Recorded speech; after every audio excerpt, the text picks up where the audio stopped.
And ఈరోజు video వచ్చి ఇది ఒక సినిమా న్యూస్ అయితే కాదు, ఇది చరిత్ర. ఇది రికార్డ్ బ్రేకింగ్ స్టోరీ.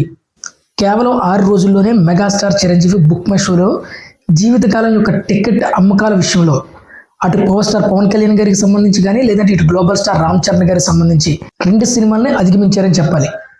ఇది సాధారణ విషయం అయితే కాదు.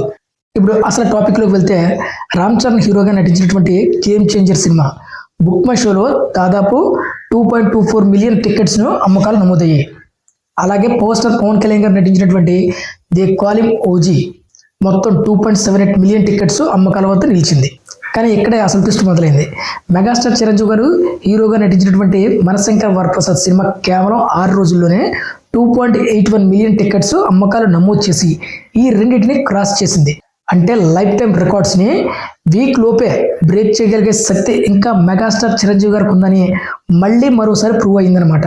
ఇది కేవలం టికెట్ల గేమ్ కాదు, ఇది బ్రాండ్ చిరంజీవి గారి పవర్, ఇది జనాల్లో ఉన్న నమ్మకం, ఇది తరతరాల అభిమాన బలం. కొత్త హీరోలు, కొత్త ట్రెండ్స్, కొత్త మార్కెట్ ఏమి వచ్చినా మెగాస్టార్ అంటే మెగాస్టారే. బుక్ మై షోలో నెంబర్లు చెప్పేది ఒక్కటే, చిరంజీవి గారి పేరు ఇప్పటికే టికెట్ కౌంటర్ల దగ్గర మ్యాజిక్ చేస్తూనే ఉంది. సో దీనిపై మెగాస్టార్ ఫ్యాన్స్, అలాగే పవర్ స్టార్ ఫ్యాన్స్, అలాగే గ్లోబల్ స్టార్ ఫ్యాన్స్, ముఖ్యంగా మెగా ఫ్యాన్స్ అందరూ కూడా చాలా సంతోషంగా ఫీల్ అవుతున్నారు.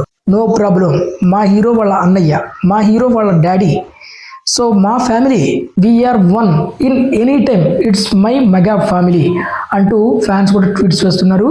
అలాగే కొంతమంది ఫ్యాన్స్ అంటే బాస్ రా బచ్చాస్, అందుకే ఆయన బాస్ అని పిలిచేది అని చెప్పి అంటున్నారు.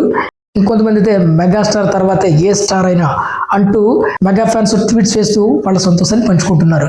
దీనిపై మీ అభిప్రాయం ఏంటి కింద కామెంట్ సెక్షన్లో కామెంట్ చేయండి, నేను కూడా తెలుసుకుంటాను. సో మరొక వీడియోతో మళ్ళీ మీ ముందుకు వస్తాను. అంతవరకు బాయ్.